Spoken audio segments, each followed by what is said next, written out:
Hello and welcome to Jamie Scott Dog Owner Training. Jack's Vet allows walk-ins on Mondays and Fridays, and it's always a circus when that happens. We went yesterday so Jack could get his shots. There were about 20 people there with dogs waiting when the place opened, and they're waiting around for an hour or more. We're sitting on the bench outside the front of the vet's office, and a guy walks up with about a 1-year-old lab puppy on a harness.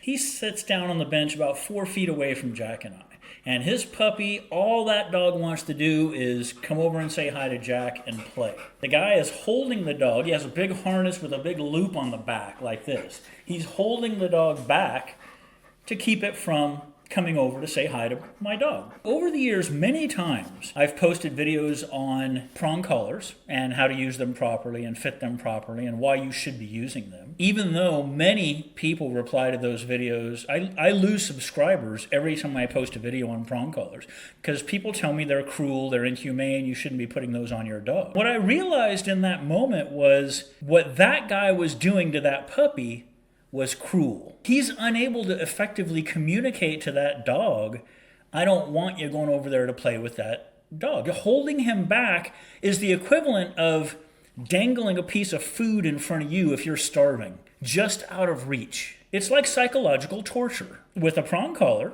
a tiny little correction can allow you to communicate to your puppy, nah, you're not going over there right now, it's not safe.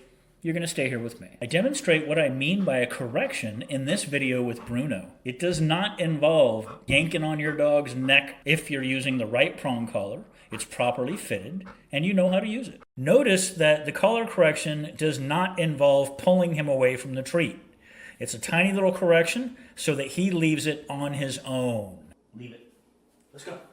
Let's go. Leave it. Ah, ah, ah. Good boy. The problem is, in a dog's brain, when he can get just an inch closer to whatever it is he's trying to get to, even just by leaning, not even taking a step, he's thinking, okay, maybe I can get over there if I keep trying. Whereas with the prong collar, you can communicate effectively, no, you're not going over there. You cannot communicate that effectively with the harness. Certainly not with a harness that the leash connects on the back. They're designed for pulling.